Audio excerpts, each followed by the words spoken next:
अस्सलाम वालेकुम नाज़रीन, प्रोग्राम ओपिनियन में तरीका अज़ीम वली कार और यासिर अहमद हमको स्टूडियो में जॉइन कंता सी तज्जियाकार अली कदी साहब वेलकम अली साहब। Thank you Yasir. अली साहब डीजे एसपीआर साहब अॼु हिकिड़ी लंबी चौड़ी पेशावर मां प्रेस कॉन्फ्रेंस कई बरन पंहिंजो सॼो हिकिड़ो मुद्दे खे एक्सप्लेन करण जी कोशिशि कई त भई टेररिज़म किथां किथां इनिशिएट थिए थी ऐं छा छा थिए थी। पर टूल सम्झे त माना ॿ प्रॉन्ग क़िस्म जा हुन जा बयानिया हुया, हिकिड़ो हू इंटरनेशनली इन्फोर्स्ड हो, हिकिड़ो हू सियासी ऐं मुजरिमाना हिकिड़ो गठजोड़ चवनि था जेको माना हिनखे पूरो फ़रोग़ ॾिए। जेकी जेसि ताईं ॻाल्हि टेररिज़म जी आहे ऐं दहशतगर्दी जेका अफ़गानिस्तान मां इम्पोर्ट थिए पई, हाणे उन में को राज़ न आहे ऐं उन में कई फैक्टर्स आहिनि ऐं हुन में ज़ाहिर आहे जेका कार्नेटिक हिकिड़ी ताक़त जी ज़रूरत हुजे थी दहशतगर्दी कुचलण लाइ, उहो बि ज़ाहिर ॿियो ऑप्शन कहिड़ो हुजे थो रियासत वटि, एसि ताईं त ॻाल्हि सम्झ में अचे थी। इवन इहा बि सम्झ में अचे थी त ही जेको क्रॉस बॉर्डर हुतां यूज़ थिए पियो अफ़गानिस्तान जी सॉइल, ऐं जीअं हिकिड़ा अफ़वाह हलिया पिए त भई को मिज़ाइल्स किरिया आहिनि हुन पासे अफ़गानिस्तान में मनी छॾियां अथव। ऐं ख़ुदि हू अफ़गानी दावा इल्ज़ाम बाड़नि पिया त इहे मिज़ाइल किरिया आहिनि हुते। असांजी गवर्नमेंट अञा नथी अहिड़ी को ॻाल्हि करे, लेकिन हुतां हिकिड़ो पहिरीं बि चयो त ऑप्शन न बचंदो पाकिस्तान वटि अगरि हू इंडियन सॉइल खे अफ़गान सॉइल खे बिल्कुलु इंडिया जे लाइ हिकिड़ो इस्तेमालु करणु शुरू थी विया तालिबान, त पाकिस्तान वटि ऑप्शन न बचंदो ऐं ही पोइ क्रॉस बॉर्डर बि शयूं थींदियूं। अगरि क्रॉस बॉर्डर टेररिज़म थींदी त क्रॉस बॉर्डर रिएक्शन बि ईंदो, लेकिन अञा पाकिस्तान खे ऑफिशियली न ज़ाहिर हाणे ख़ुदि अॼोके ॾींहं ते ई कल बल्कि अफ़गान जेको फॉरेन मिनिस्टर आहे उहो इंडिया वेठल आहे ऐं इंडिया ऐलान कयो आहे त हू अफ़गानिस्तान में पंहिंजो सफ़ारतखानो फ़ाल कंदो ऐं अफ़गानिस्तान चए थो असीं इंडिया में पंहिंजो सफ़ारतखानो खोलींदासीं, यानी पंहिंजा तालुकात वधाइनि पिया। हाणे तव्हांखे यादि हूंदो त हिकिड़ो वक़्तु हूंदो त जॾहिं अफ़गान जेके इंडियन कॉन्सुलेट्स हुयूं अफ़गानिस्तान में, उहो बाक़ाइदा इस्तेमालु थींदी हुई TTP ऐं हिननि सभिनी खे पटनाइज़ करण लाइ बाक़ाइदा। त हाणे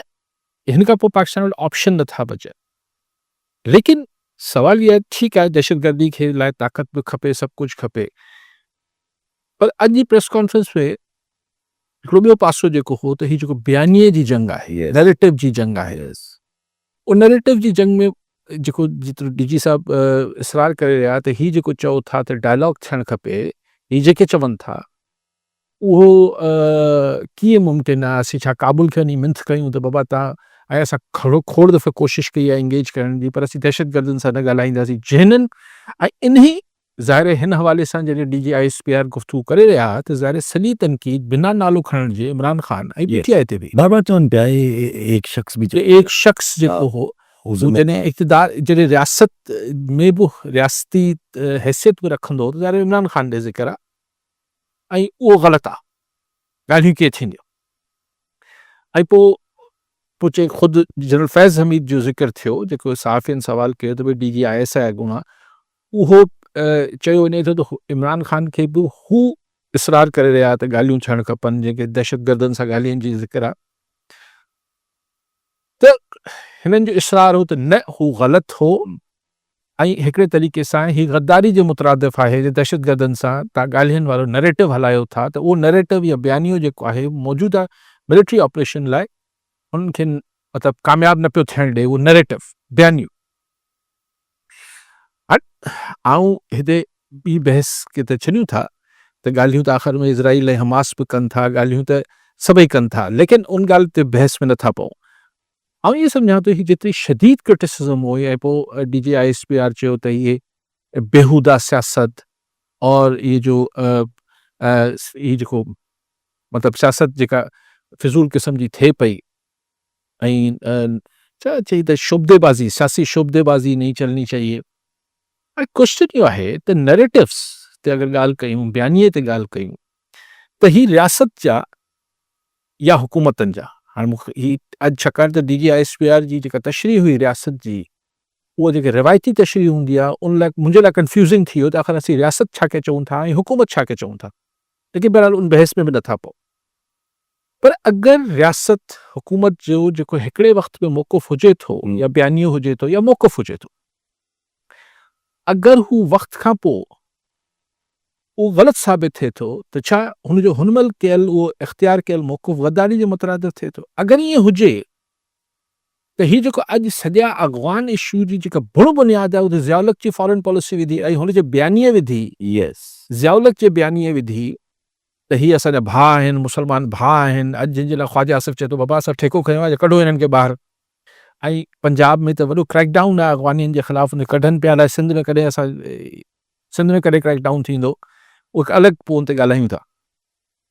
लेकिन ॻाल्हि इहा आहे त अगरि बयानियो या फॉरेन पॉलिसी तव्हांजी ग़लति हुजे थी, ग़लति थी सघे थी, ऐं ही अॻवान इशू जेको आहे उहो ज़ियाउल हक़ जी बुण बुनियाद ते थियल आहे। उनखां पोइ कंटिन्यूसली ठीकु आहे, असां पोइ हिननि खे भाउ आहिनि, पोइ असांजी स्ट्रेटेजिक डेप्थ आहे अफ़गानिस्तान, पोइ फलाण आहे, पोइ ढिमकाण आहे, तो ग़लति हुई। पर छा उनखे गद्दारी सां मुतरादिफ़ करे सघिबो? अच्छा, अगरि बहस इहो आहे त न अॼु पोइ उहो उन बयानी ते हथु खणी वञणु खपे, त क्वेश्चन इहो आहे त छा PTI सां ख़ान सां डायलॉग थियो आहे, तव्हां इंगेज कयो आहे? चलो इन ॻाल्हि खे बि छॾियूं था, पर हीउ त मौक़िफ़ आहे न, हीउ बयानियो कीअं आहे? अगरि हू चवनि था त अॻवान तालिबान सां ॻाल्हियूं थियणु खपनि ऐं हीउ चवनि था न थियणु खपनि, त ठीकु आहे, हिकिड़ो पॉलिटिकल मौक़िफ़ आहे। यस हिकिड़े ॿिए मुल्क लाइ। लेकिन टेररिज़म ते आउं इतफ़ाक़ थो कयां त हिन ते को कॉम्प्रोमाइज़ न थियणु खपे। छाकाणि त ऐं हिन ते आउं नथो सम्झां त को बि इहो अगरि ख़ान साहब या PTI बि इहो बयानियो ठाहे पई त ऑपरेशन टेररिज़म जे ख़िलाफ़ उनखे खुलियल हथु ॾेई छॾिजे, त इहो अगरि केरु करे बि पियो त ज़ाहिर आहे ग़लति आहे। लेकिन ॻाल्हि इहा आहे त ऑपरेशन फ़ौजी ऑपरेशन सां गॾु जेका सियासी ऑपरेशन जी ज़रूरत आहे उहो न पियो थिए। इहो पेशावर जे सहाफ़ियनि बि DGI स्पेयर खां घुमाए फिराए इहे सवाल कया पिए, ऐं इहो बि चयो पियो वियो त भई हिते हिकिड़ी हुकूमत क़ुर्बान थी वई गंडापुर जी, छाकाणि त उहो ख़ान साहब जी पॉलिसी टो न पियो करे। सहाफ़ी सवाल कनि पिया न उनखां। त मुंहिंजो जेको सिर्फ़ु गुज़ारिश करण जो मक़सदु आहे त अगरि वक़्त सां गॾु पॉलिसीज़ ऐं बयानिया चेंज थियनि था, ख़ुदि ज़ियाउल हक़ खां अॼु ताईं अॻवान अॼु हिकु यू टर्न आहे, अॼु असीं हिन अॻवानी 100% यू टर्न आहे। ऐं हू तालिबान जेके इहे अॻवानी जिन्हनि खे असां पंहिंजे लाइ सॼा सूर जंहिंजे करे असांखे पैदा थिया, उहे अॼु इंडिया जी कच्छ में वेठा आहिनि। त पोइ हुन ज़िया जे ज़माने में गुल हमीद डॉक्ट्रिन हिननि खे त सभिनी खे पोइ हिननि जी मौत खां पोइ बि हिननि ते केस हलणु खपनि त हीउ तव्हां असांखे छा ॾेई विया हो, पर न थींदो आहे ईअं। सो क्वेश्चन इहा आहे त अॼु जी सूरत हाल में जेसि ताईं तव्हां वटि पाण जे अंदरि पॉलिटिकल कंसेंसस मौजूदु न आहे, जेके तव्हांजा पंहिंजा ख़ासि तरह KP में हिते प्रॉब्लम आहे त KP में हिकिड़ो वॾो स्टेक होल्डर PTI आहे। त ॻाल्हियूं करण में चलो दहशतगर्दनि सां त ॻाल्हियूं न कजनि, पर PTI सां या ख़ान सां ॻाल्हियूं छो न थियणु खपनि, ताकी हिकिड़ो पॉलिटिकल कंसेंसस क्रिएट थिए त जीअं फ़ौजी ऑपरेशन ऐं हाणे इहो चइजे त न सही इहो सहाफ़ियुनि जो कमु आहे या आवाम जो कमु आहे, त हू पाण ई सम्झी वञे, कोशिशि करे वठो, पर इहो थींदो न आहे न। छाकाणि त जेको पॉलिटिकल कंसेंसस आहे त हू जेको पॉलिटिकल हुन में स्टेक होल्डर्स आहिनि, ऐं जेको KP में वॾे वॾे स्टेक होल्डर PTI आहे, हुनखे इंगेज करण में छा आहे, एटलीस्ट हिन हद ताईं। लेकिन समूरी तनक़ीदनि जे बाद बि DGI स्पेयर ॿिनि मौक़नि ते आख़िर में भी ऐं विच में भी चयो त हमें तमाम सियासी पार्टियों के लिए और उनके लीडरान के लिए इज्जत है, लेकिन अगर कोई समझता है कि वो रियासत से ऊपर है तो वो हमें कबूल नहीं है। माने गुंजाइश छॾे पियो ख़ान लाइ। आउं इहो सम्झां थो, आउं हिनखे ईअं रीड पियो कयां त ख़ान लाइ PTI लाइ गुंजाइश छॾी पई वञे त भई अगरि तव्हां बि असांजे बयानीअ सां सहमत थियो त गुंजाइश त मौजूदु आहे न, तव्हांजे लाइ बि इज़त आहे, असां लाइ तव्हां बि, हाणे इहो चवण जी ॻाल्हि आहे, लेकिन बहरहाल हिकिड़ी गुंजाइश छॾी वई आहे। But what I mean to say कि दहशतगर्दनि सां त ॻाल्हियूं न कजनि, उहो त ठीकु आहे, लेकिन पॉलिटिकल फोर्सिस सां ॻाल्हाइण में छा आहे, ताकि पॉलिटिकल कंसेंसस थिए। अच्छा, अगरि असांजी मिलिट्री इस्टेब्लिशमेंट चए थी त न सही असांजो कमु न आहे सियासी माण्हुनि सां ॻाल्हाइण, ठीकु थी वियो, त पोइ सियासी पार्टियूं ॻाल्हाइनि, सियासी पार्टियुनि खे छा एतिरो इख़्तियार आहे उहे ॻाल्हाए सघंदा। छाकाणि त हेठि जेको मामिलो थिए थो, माण्हू जेके मुतासिर थियनि था, जेके ॾोहारी न आहिनि, आख़िर उन ऐं जेको माण्हुनि जी सपोर्ट खपे मूं पेशावर जे सहाफ़ियुनि जी गुफ़्तगू मां ॾिठो त हुते 100 सैकड़ों को इत्फ़ाक़ राय मौजूद न हो। जी हाँ। सो आई थिंक कि इत्फ़ाक़ राय खां सवाइ जेको ख़ुद बि DGISPR चयो त जब तक जेसिताईं नैरेटिव असांखे सपोर्ट जी सपोर्ट न मिलंदी तेसिताईं ही एतिरी कामयाबी न मिलंदी असांखे फ़ौजी ऑपरेशंस में, त पोइ हुन लाइ आउं सम्झां त एफर्ट थियणु खपे।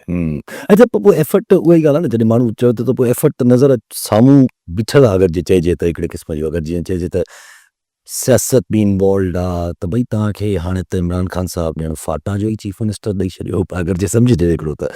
पर हू त माना टकराव अची थो वञे, छो जो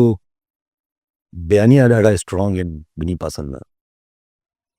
ॾिसो बयानियनि ते त जहिड़ो न आहे न, ऐं नथो सम्झां त इहो ई ख़ान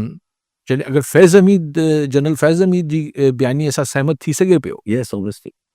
त अॼु बि अगरि को वेही ॿिया मामला सभु ठीकु हूंदा त ख़ान छो न एग्री कंदो,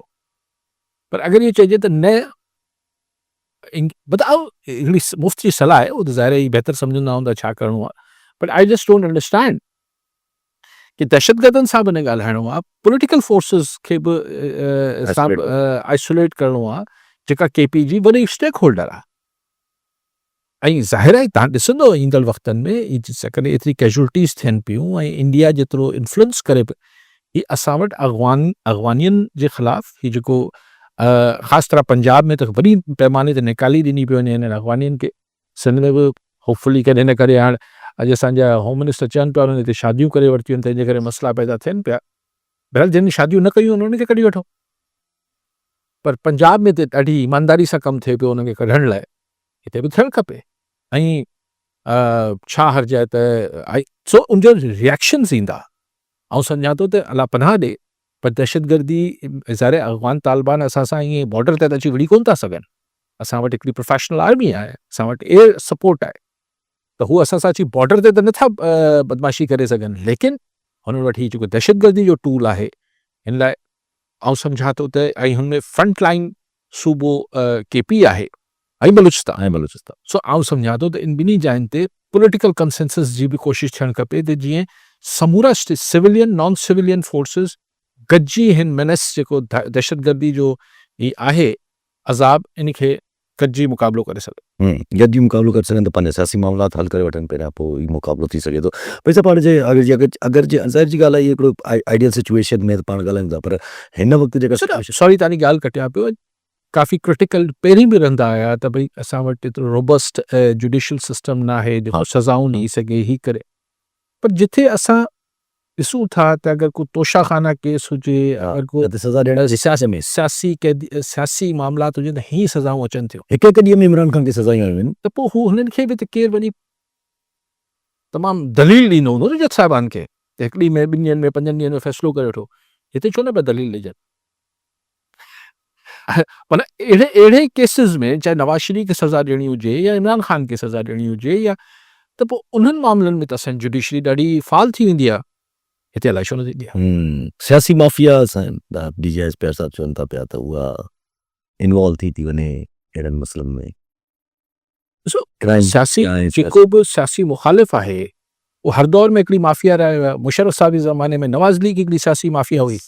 यस थींदो आहे, इवन बाजवा साहब जे ज़माने में नवाज़ लीग हिकिड़ी सियासी माफ़िया, यस अॼुकल्ह PTI आहे, असां वारे उहा ई ॻाल्हि आहे, जेका पाण जी ॻाल्हि हले पई त ठीकु आहे, हिकु सुठी आइडियल सिचुएशन अगरि थी सघे थी, अगरि का इक्वेशन ठहे बिटवीन PTI ऐं पोइ ज़ाहिर हिकिड़ो सियासत खे त आणणो पवंदो, पर ज़ाहिर जीअं तव्हां मिसाल ॾिनो त बलूचिस्तान जो हालत आहे असांजे साम्हूं, बलूचिस्तान जे लाइ पाण ई DGISPR साहिबु चवनि था त इट्स ओनली कि ॾिसो सिंध ऐं पंजाब में छो नथो थिए, छो जो सिंध ऐं पंजाब जी गवर्नमेंट्स गॾु कमु कनि थी पियूं, माना हिकिड़ी गवर्नेंस आहे, सिक्योरिटी खे कंट्रोल कनि थी पियूं, होॾे इन करे थिए थो छो जो होॾे गवर्नेंस ऑफ सिक्योरिटी ऐं इहो मसइला मिसाल ॾियनि था पिया, पर इहे सभु पंहिंजी ॻाल्हि ते अगरि CM फाटा मां नॉमिनेट थिए थो एंड यंग आहे, हिकिड़ो जवान आहे, हाणे परेज़ हसी साहब चवनि था त भई हर हाल में मुल्क दुश्मन आहे, हर हाल में रोकींदासीं, नून लीग जा आहिनि, हर हाल में रोकींदासीं। जॾहिं DGISPR साहब का सवाल थियो तो उन्होंने चयो तो भाई आप सोचे ना कि जिनकी आप बात कर रहे हैं उनका मौक़िफ़ क्या है, वो तो यही कहते हैं कि ऑपरेशन नहीं होना चाहिए, तो उन्होंने यही ॻाल्हि कई त माना रेजिस्टेंस त पोइ ज़ाहिर आहे, जॾहिं अहिड़ियुनि सूबे में अहिड़े हालात में CM फ्रॉम फाटा खे बि रेजिस्ट कयो वेंदो त पोइ त हिकिड़ी ॿी सूरत हाल बिल्कुलु हिते उहो ई सोच आहे ताक़त सां कुचले छॾिजे मतिलबु अगरि पॉलिटिकल सोल्यूशन न कढणो आहे हाणे जीअं बलूचिस्तान खे हैंडल पर बलूचिस्तान आबादी जे लिहाज़ सां जोग्राफी जे लिहाज़ खां इथनिक डिवाइड जे हवाले सां हिकिड़ो मुख़्तलिफ़ मामिलो आहे हिते केपी में बि अगरि पॉलिटिकल हुननि जे जेका हुनजो मैंडेट आहे या हुनखे अगरि ताक़त सां ज़ाहिर ताक़त सां ई रोकबो न ही आज़ाद एमपी जेके आहिनि पीटीआई जा ई ओचितो जेको आहे उहो नवाज़ लीग जा या पीपल्स पार्टी जा थी वेंदा त इहे ताक़त जे ऐं हुन ज़रिए थींदा त पोइ माण्हुनि खां तव्हां कीअं सपोर्ट एक्सपेक्ट कयो था ऐं हिन में पॉलिटिकल विज़डम छा आहे एग्ज़ैक्टली अगरि हू हिकिड़ो माण्हू एंटी ऑपरेशन ऐं मुबैना तौर ते या जेको बि आहे या हू बेसिकली हुन अडियाला वारे जे करे मौक़ो वठंदो न त अडियाला वारे खे इंगेज छो नथा कयो एग्ज़ैक्टली एतिरो सीरियस मसइलो आहे ॾाढो सीरियस दहशतगर्दी ऐं इंडिया हुनमें इन्वॉल्व आहे क्लियर नज़र थो अचे त क्लियरली नज़र अचे थो इंडिया इन्वॉल्व आहे त असां आख़िर छो मुल्क जे अंदरि पॉलिटिकल कंसेंसस छो नथा पैदा करे सघूं करण संग अकील वटि शिकारकुमा जी अकील साहब छा चवणु चाहींदा अगरि तव्हांजो अधिकारी साहिबनि खां सवाल आहे त अॼु DGISP जी जेका प्रेस कॉन्फ्रेंस थी गुज़री उन्हीअ में फॉल कयो वियो त नेशनल एक्शन माना जेको दहशतगर्दीअ जे ख़िलाफ़ु आहे करप्शन माना उन में हर अची वई कैसी हुन फैसले शरीफ़ पुछो हुयो छा इहो नेशनल प्लान ते अमल थींदो जी ॿाहिरि वारे छुटा में या उन जो हवालो ॾिनो त थियो त छा तव्हांखे फ्यूचर में न हिसाब सां करप्शन थिए थी वरी कुझु करप्शन दहशत मंदिर जेका माना मेजर पावर जेको उन जो हवालो बि ॾिनो त माना अफ़गानिस्तान खां ट्रेड थिए थो उन में हर लेवल थी ॿिया इंफ्लुएंस थिए थो उन में पॉलिटिकल बि पंहिंजे फ़ाइदे लाइ इस्तेमालु कयो वञे हा फ्यूचर में तव्हांखे नज़र अचे थो कोई हिसाब जो इन सां को कमु थींदो माना जहिड़ा जेको आहे ॿियो मेजर साहब त कुझु थींदो इन ते जी ठीकु आहे नेशनल एक्शन प्लान जे तहत अगरि कुझु थियणो हुजे हा त काफ़ी गच साल गुज़री विया आहिनि कुझु न कुझु थी वञे हा नथो सम्झा उन ते बेसिकली DGISPR उनजो हवालो इन करे ॾियनि था त उनजा जेके नुक़्ता आहिनि टोटल अमल न थियो आहे ऐं बार बार DGISPR चए थो इहे सभु कमु करणु फ़ौज जो अकेले जो कमु न आहे ॿिया इदारनि खे करिणो आहे हाणे उहो त हिकिड़ी अलॻि बहस आहे बाक़ी इन ते तव्हां अगरि सोचो था त करप्शन जे ख़िलाफ़ु को केस थींदो हिन एक्शन प्लान जे तहत आउं नथो सम्झां ऐं छाकाणि ख़ान जे दौर में ठहियो पर शायदि उन दौर में ठहियो या उनखां पहिरीं थियल एक्शन प्लान नवाज़ शरीफ़ नवाज़ शरीफ़ 2016 जेको ठीकु आहे केस अटैक थियो न हा ठीकु आहे त पोइ हाणे केतिरा साल थी विया पोइ आउं नथो सम्झां की साहब इन जो करप्शन ही बेसिकली फोकस्ड आहे त रूट आउट कीअं कजे टेररिज़म ऐं उनखे हिकिड़ी सिर्फ़ु ताक़त जो इस्तेमालु थिए थो ऐं सम्झा ताक़त ज़रूरी आहे ईअं न आहे त ताक़त खां सवाइ मिसाल त धाड़ेलनि खे अॼु फाइनली असांजी सिंध गवर्नमेंट बि यस असां हुन ते अचूं था त ताक़त ज़रूरी आहे लेकिन पंहिंजे अंदरि मुल्क जे अंदरि हिकिड़ी पॉलिटिकल कंसेंसस बलूचिस्तान जे अंदरि पॉलिटिकल जेके मामलात आहिनि केपी जा आहिनि इन्हनि खे बि ठीकु करणु खपे अच्छा पर DGISPR साहब जेका ॻाल्हि कई त माना जॾहिं हुननि नक्शो ॾेखारियो त हुननि ॿुधायो त बलूचिस्तान जी ऐं KP जे पट्टी में जाते जाते टेररिस्ट पॉकेट्स आहिनि टेररिज़म थिए थी पई हुन पूरो हिकिड़ो एक्सप्लेन कयो पर इंट्रस्टिंगली आहे हुननि इहो बि चयो त हेॾे इन करे नथा अचनि छो जो आइडियोलॉजी जो मसइलो न आहे हू चाहिनि था त हेॾे बि पंहिंजी आइडियोलॉजी परवर्टेड आइडियोलॉजी फैलाइनि पर सिक्योरिटी जो इशू आहे हाणे छा चइजे ॿिन्ही इन्हनि सूबनि में हिकिड़ो सियासी इंतिशार बि मौजूदु आहे at the same time sir ॾिसो हाणे आउं छा अर्ज़ु कयां मतिलबु गवर्नेंस आहे पंजाब में बि आहे सिंध में बि शानदार आहे उहो ठीकु आहे हुन ते बहस नथो कयां उन्हनि जो मौक़ुफ़ आहे ठीकु आहे लेकिन पाण KP ऐं बलूचिस्तान जी ॻाल्हि था करे वठो हलो KP में त गवर्नेंस न आहे KP में जेको आहे उहो रूल ऑफ लॉ न आहे ही आहे गवर्नेंस छाकाणि त PTI के अरसे खां उते वेठी आहे उहो परवेज़ खटक जे ज़माने खां तंहिंजे करे ही थिए थो बलूचिस्तान में छा आहे एग्ज़ैक्टली बलूचिस्तान जो चीफ मिनिस्टर त मञे ई कोन थो त बलूचिस्तान जो इशू जेको आहे गवर्नेंस सां रिलेटेड आहे ही बुख्ती साहब जेको आहे जी हा उहो त चवनि था ऐं हू बलूचिस्तान जी गवर्नमेंट खे केरु पैटर्नाइज़ करे थो या छा थो थिए आउं गुज़ारिश इहा कयां पियो त ठीकु आहे नैरेटिव बिल्डिंग ताईं ठीकु आहे ऐं जेका असुल ॻाल्हि आहे उहो बि ठीकु आहे त भई दहशतगर्दनि सां ॻाल्हाइण जी त को सेंस न आहे ॻाल्हि इहा आहे त एतिरो प्रेशर डेवलप कजे जो हुन दहशतगर्दनि खे ताक़त जे ज़रिए त जीअं अल्टीमेटली हिन खे जेको स्पॉन्सर कंदड़ क़ुवतूं आहिनि उहो ॻाल्हियुनि ते वियनि, मिसाल अफ़गान तालिबान ऐं अफ़गान तालिबान सां ऐं तालिबान हुकूमत सां त ज़ाहिर आहे असीं उहे बि ॻाल्हाईंदा रहिया आहियूं, पर हू हींअर सम्झनि था त हिननि जा हीअ जेके प्रॉक्सीज़ आहिनि TTP ऐं इंडियन प्रॉक्सीज़ जेके आहिनि इहे असांखे डोमिनेट करे सघनि था, त हींअर छा असीं वरी TTP सां ॻाल्हायूं छा? त अजीब ॻाल्हि थी वेंदी न। उहो त मूंखे ख़ान बि जॾहिं ॻाल्हाइण जी PTI वारनि कई त असां जहिड़ा माण्हू त उन्हनि खे बिल्कुलु बि हा। यार कहिड़ी फिज़ूल ॻाल्हि आहे, हू फैज़ हमीद भॻो बीठो हुते काबुल में वञी फोटो कढाए पियो, त उहो ग़लति हो, यस, लेकिन क्वेश्चन इहो आहे त गवर्नेंस त पोइ जेसिताईं पॉलिटिकल विल हुनजे पोयां मौजूदु न हूंदी, छाकाणि त गवर्नेंस त पोइ मेरिट ते थींदी आहे, एग्ज़ैक्टली। पोइ तव्हांखे माण्हुनि जो अहिड़ा माण्हू चूंडणा पवंदा आहिनि जेको माण्हुनि हेठि ग्रास रूट ते जुड़ियल हुजनि। ही जेके हवा में पीछे से छा चइजे, हवा में ॿिठली चइजे छा चइजे, हे त पप्पा जी ॻाल्हि हले पई, हिन ते मोटी था अचो अॻिते हलूं पिया। ज़ाहिर आहे हिकिड़ो पंहिंजो सभु पंज आहे हिते, पर हे जेको परवेज़ रशीद साहब चवनि था पिया त असां हर हाल में रोकींदासीं ऐं हिकिड़े CM सूबे जे नामज़द खे मुल्क दुश्मन, पर छा सीनियर माण्हू आहिनि, मुल्क दुश्मन छा चवनि था, उहो चवंदा हर हाल में रोकींदासीं। छा लीग रोके वेंदी, इस्टेब्लिशमेंट रोके वेंदी, छो जो माण्हू अक्सर साफ़ आहिनि, जो हामिद मीर साहब हुजनि, नजम सेठी साहब हुजनि, उहे चवनि था मुश्किल आहे जो इहा शइ रोके सघनि CM थियण खां। न मुश्किल आहे, मुश्किल ज़ाहिर आहे, छाकाणि त इहो ख़बर आहे हुते जिन जेको 93 MPAs आहिनि PTI जा, त अगरि हू लोटा थिया त हुननि जो सियासी मुस्तक़बिल कुझु कोन्हे, ठीकु आहे, लेकिन एतिरो ट्रमेंडस प्रेशर अची वेंदो आहे, बट टाइम थोरो आहे। एग्ज़ैक्टली। मुंहिंजे ख़्याल आहे थोरो सरप्राइज़ एलिमेंट बि अची वियो आहे अगरि विच में, लेकिन कोशिशि जाम थी थी त के सूरत रोकजे या घटि में घटि ॻाल्हियूं थियनि, पर ॻाल्हियुनि जो त ॻाल्हियूं हिन सां न, आफ़रीदी सां न, ऑब्वियसली त हू छाकाणि हींअर बि हुते साफ़ ई सवाल कयो त भई जेको KP जी पुलिस आहे ऐं ॿियो इदारा आहिनि उहे त तव्हां सां गॾु हूंदा आहिनि ऑपरेशन में, उहो मसइलो छा आहे? त हाणे हीउ जेको पोयां गवर्नमेंट आहे, शायदि इन करे घंटोपुर बि हलियो वियो त पंहिंजी पुलिस खे रोके न पियो, उहो ॾुखियो थींदो आहिनि आफ़रीदी लाइ बि। ऐं सम्झां थो त हीउ हिकिड़ो काउंटर प्रेशर क्रिएट कनि पिया, रोकणु आफ़रीदी खे ॾुखियो थींदो तमामु, पर नामुमकिन न आहे, पर अगरि रोकियऊं त तमामु ग़लति फ़ैसिलो हूंदो, पॉलिटिकली ॾाढो ग़लति फ़ैसिलो हूंदो। इवन सिक्योरिटी वाइज़ बि अगरि ॾिठो वञे त जहिड़े तरीक़े सां इंडिया इन्वॉल्व थियल आहे ऐं सभु करण सां गॾु फ़कीर ख़ान मोहन निज़ामानी जोलमा जी, निज़ामानी साहब छा चवणु चाहींदा? साईं अस्सलाम वालेकुम। साईं मुंहिंजो इहो सुवालु आहे त अॼु ISCR जी जेका थी आहे पंहिंजो प्रेस कॉन्फ्रेंस, पोइ साईं हिन में ॾाढो अफ़सोस थियो आहे जो एॾो वॾो वीचारो सैन्य थी वियो आहे, असांजी आर्मी जा जवान रोज़ जा शहीद थियनि।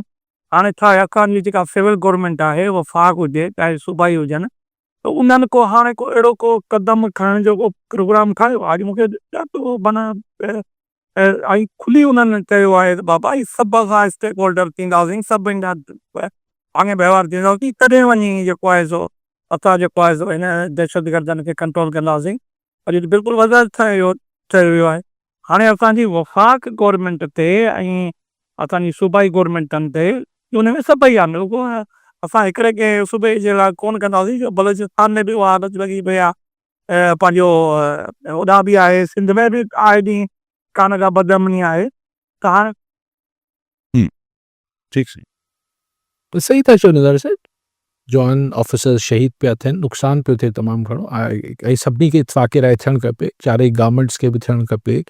जेके गवर्नमेंट्स में न आहिनि पॉलिटिकल स्टेक होल्डर्स आहिनि उन्हनि खे बि गॾु थियणु खपे।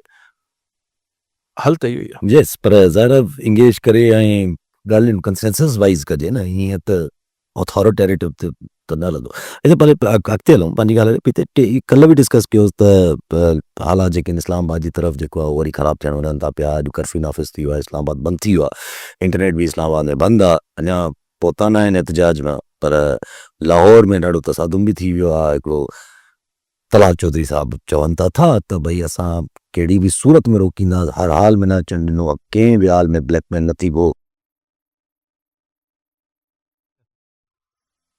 बसि पोइ हाणे इनखे त कुझु नथा करे सघूं। हिकिड़ा जेके माण्हू अगरि तमामु घणे अंग में अचनि पिया ऐं पोइ हुन सां ज़ाहिर ताक़त जो इस्तेमालु ई हिते बि करिणो पवंदो, बाक़ी कीअं रोकींदो तव्हां इस्लामाबाद में घिरण लाइ,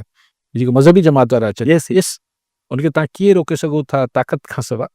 छाकाणि त हाणे जेको गज़ा वारी ॻाल्हि आहे, अगरि सिर्फ़ु उहो मूंखे ख़बर न आहे त मुतालबो छा आहे, उन ते ई आहे। त उहो त हाणे पाण धणी ठही विया आहिनि पाण में, त पोइ छा हुते त गज़ा में त मामिलो हा, घणा माण्हू चवनि था पिया, स्पीकर साहब बि चवनि था पिया त भई जॾहिं होॾे मसइलो न आहे त हिनखे छो मसइलो। हा, ऐं काफ़ी टाइम लॻाए वरितो, 2 साल पहिरीं ई शुरू थियो गज़ा जो मामिलो। लेकिन नेवरदलेस पॉइंट इज़, ॾिसो उहो ई मां चाहियां थो त तव्हांजे मुल्क में अहिड़ा कई किस्सा थियल आहिनि जेके हिकिड़े मौसमनि में, हिकिड़े वक़्तनि में उभरी साम्हूं अची वञनि था। उनमें किथे न किथे पंहिंजो ई अमल दख़ल बि हुजे थो। सो नेवरदलेस सिंध में अॼु जेका असांजे होम मिनिस्टर आहे, IG सिंध, ऐं हिननि हिकु प्रेस कॉन्फ्रेंस कई, उनमें हिकिड़ी 2 ॻाल्हियूं कयूं। हिकिड़ो चवंदो हू कराची में भत्ताखोरी Yes, आहे, तमामु वॾी आहे। केर आहिनि, उन्हनि खे असीं खणी ईंदासीं, गेले ईंदासीं पाकिस्तान में, अलाह करे वठो। पर जेको ॿियूं कम जी ॻाल्हि, पर ॿी ॻाल्हि जेका कयूं त पहिरीं लंझार साहिबु चयो त हिननि खे आम माफ़ी ॾिबी धाड़ेलनि खे। हाणे चवंदा न न न, कानून हाणे पॉलिसी आहे त हुनखे कानून जे कटहरे में त अचिणो पवंदो, माना माफ़ी न ॾिबी। छाकाणि त उन महिल बि हो त भई हिननि माण्हुनि मारिया आहिनि, अगवा कया आहिनि, हिननि खे तव्हां कीअं माफ़ी ॾेई छॾींदो। त हाणे चवंदा न, माफ़ी न ॾिबी, हिननि खे कानून जे कटहरे में आणिबो। अगवा चवनि था घटिजी वियो आहे। लॉ एंड ऑर्डर सिचुएशन यार अहिड़ी अजीब व ग़रीब आहे सॼे सिंध में।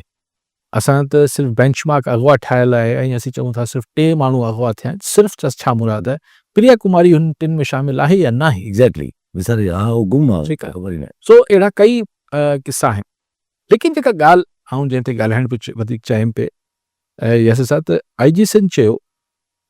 त जेका मंशियात फ़रोशी आहे सिंध जे अंदरि, ड्रग्स नार्कोटिक्स में जेके इन्वॉल्व आहिनि, उनमें जेके माना मथी कैटेगरी जा अंग खनि ॿुधाया पिया त 400 हिन में हुआ, जेके स्कूलनि खे सप्लाई कनि था हू 60-65 हुआ, जेके ऑनलाइन सप्लाई कंदा आहिनि उन्हनि खे ई आइस ऐं ही ॿिया जेके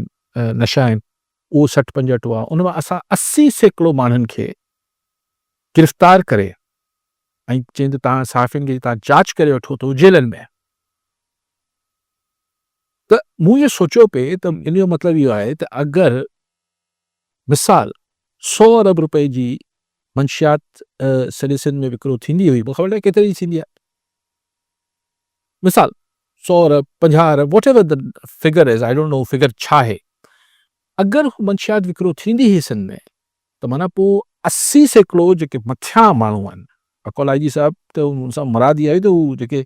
हेठियां जेके घिटी पाड़े में हूंदा उहे न, मथियां झलिया आहिनि असां, त पोइ 80% इहे मंशियात जो विकिरो बंदि थी वञणु खपे। न न, उहो वरी ॿियनि वटि हली वियो न, जेके बची विया उहे वधीक अमीर थी विया। उहो अच्छा हा, उहो सिस्टम। अगरि ही गिरफ़्तार थिया आहिनि, ऐं अगरि ही पाण को मवाली ऐं अहिड़ा नंढा न झलियल आहिनि बकौल IG साहब, त ही A ग्रेडर्स आहिनि, त पोइ 80% मंशियात त बंदि थी वञणु खपे। एग्ज़ैक्टली। त ही पैमानो किथां ईंदो त मंशियात 80% घटि थी आहे? छा नेक्स्ट प्रेस कॉन्फ्रेंस आहे, हिननि वटि स्पेशल ब्रांच आहे, मुख़्तलिफ़ एजेंसियुनि जी रिपोर्टूं हूंदियूं त भई हेतिरी मंशियात सॼे सिंध में विकिरो थिए थी, पोइ हिननि टास्क फोर्स बि ठाहियल आहे। ज़रूरु टास्क फोर्स बि जेको आहे इरफान बलोच जी अॻवानी में ठहियल आहे, उनमें SPs बि आहिनि, ॿिया बि आहिनि, त हू इरफान बलोच ज़रूरु कुझु न कुझु हुन ते होमवर्क कयो हूंदो त सॼे सिंध में केतिरी मंशियात विकिरो थिए थी। त अगरि तव्हां 80% मंशियात फ़रोश झले वरिता आहिनि, टॉप वारा भला 5 नाला ई ॿुधाए छॾनि। त उहो नाला त चवंदासीं, लिस्टूं ॾींदासीं, पर नाले में छा आहे, शेरू, हाणे अलाए केरु शेरू, अहिड़ा अजीब नाला हूंदा, तव्हां ॾिसी वठो, लिस्ट अची वेंदी आहे। IG साहब चयो ज़रूरु रिलीज़ कंदो प्रेस। पर ॻाल्हि इहा आहे त पोइ 80 हाणे इहा मंशियात हिन आइस, हेरोइन, चर्स, ही सफ़ीना, ही गुटका, मावा, ही जेके बि गंद बनाए ज़हर आहे, इहो तबाह करे पियो सॼी सिंध खे, सॼे मुल्क खे। पर पाण सिंध जी ॻाल्हि कयूं, कराची खां कश्मीर ताईं, हाणे ईअं न आहे त हिकिड़े इलाइक़े जो, न जिथे किथे जिथे किथे हर शइ मिले ऐं खुलेआम मिले थी। थी। त मूंखे सम्झ नथो अचे त अगरि 80% ही जा मंशियात जा विकिरो कंदड़ मथियां टॉप जा माण्हू गिरफ़्तार थी विया आहिनि, त ही कीअं मंशियात त घटि न थी आहे? किथां ई को दाह कूक नथी ॿुधिजे, या किथां को रिपोर्टर फाइल करे यार वॾी कमाल थी वियो, असांजे शहर में मंशियात अॾा बंदि थी, उन ख़बर आहे अॾा कहिड़ा आहिनि। त IG साहब चवनि था, त आख़िर में चवनि था हिकु जुमिलो which is very important. IG साहब चवनि था त असां जॾहिं हिननि जे ख़िलाफ़ कार्रवाई कयूं था तो ऊपर बहुत शोर होता है, गोड़ थिए थो, ऐं गोड़ केरु थो करे? साफ़िन खे चयूं तव्हां सभु सम्झो था। आउं मुंधल आहियां त केरु ई गोड़ करे थो? छो सम्झो था तव्हां ॿुधायो न इहे। गोड़ केरु थो करे? आई जी साहब आयो। मंशियात जे ख़िलाफ़ कार्रवाई ते IG साहब या सिंध जी पुलिस जे ख़िलाफ़ गोड़ केरु थो करे? उनजो नालो त सम्झो, उहो धुर आहे, फ़र्द आहे, धुरियूं आहिनि, एग्ज़ैक्टली। अफ़राद आहिनि, केरु आहे उहो जिन जे गोड़ में एतिरी ताक़त आहे जो IG साहब थोरो हुन मां छिरकनि पिया। मूंखे सम्झ न पियो अचे त केरु थो गोड़ करे। मिसाल, छा सियासतदान? छाकाणि त इलाइक़े में अगरि मंशियात विकिरो थिए पई ऐं पुलिस ऐं ॿिया डिपार्टमेंट्स कुझु न पिया कनि त असां वटि त ज़िला ऐं तालका विरहायल आहिनि न मुख़्तलिफ़ सियासतदाननि खे, त छा हू झलीनि था, हू गोड़ कनि था त न हथु विझो? पुलिस जा अफ़सरान गोड़ कनि था त साईं हिननि में हथु न विझो? पोइ ॿिया अफ़सरान गोड़ कनि था त हथु न विझो? मीडिया गोड़ करे थी त हथु न विझो? बिज़नेसमैन कोई आहिनि। बिज़नेसमैन गोड़ कनि था, वकील गोड़ कनि, गोड़ केरु थो करे? ऐं जेको बि गोड़ करे थो, चाहे हू सियासतदान आहे, चाहे हू सहाफ़ी आहे, चाहे हू पुलिस वारो आहे, चाहे X आहे, Y आहे, साईं तव्हां लानत विझो न उते। छाकाणि त हू जेका लानत विकिरो थिए पई मंशियात, उन खे तव्हां कीअं बर्दाश्त कयो कंहिंजे गोड़ जे करे?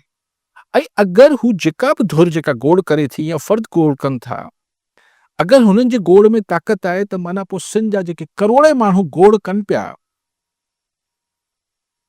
त भई मंशियात बंदि करायो सिंध में, त उन्हनि जी गोड़ जी का वैल्यू न आहे। या शायदि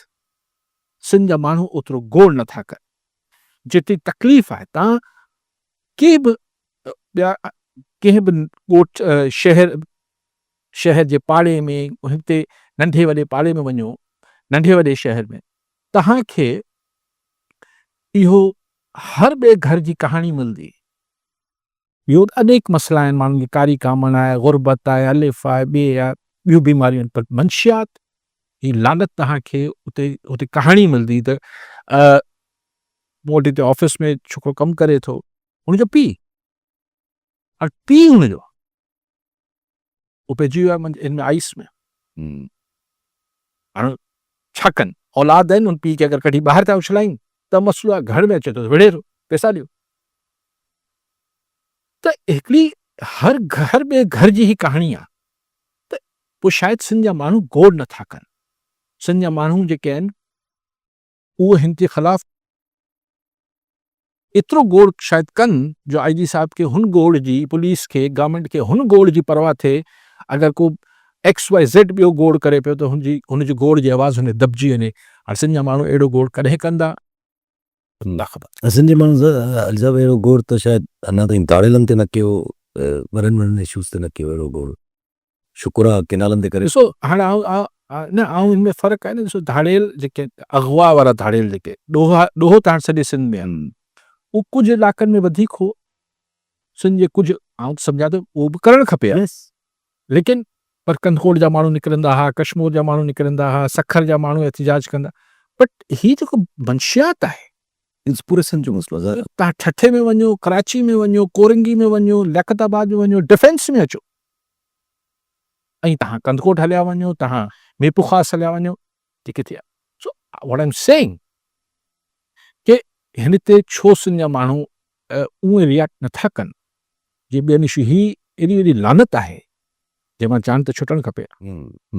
पर इनखे अगरि थोरो अगरि जेको हिते कनेक्ट कयूं DGSPR साहब जी प्रेस कॉन्फ्रेंस आहे, त उन्हनि खां जॾहिं इहो ॻाल्हि थी त स्मगलिंग आहे, इहो सभु कुझु, त उन्हनि चयो यार दुनिया जो कहिड़ो मुल्क आहे जे मैक्सिको ऐं अमेरिका में अगरि स्मगलिंग थिए थी ड्रग्स जी, त उते कहिड़े मुल्क में अची इल्ज़ाम लॻंदो आहे त भाई इसके पीछे वर्दी है। हुन चयो त हीअ त माना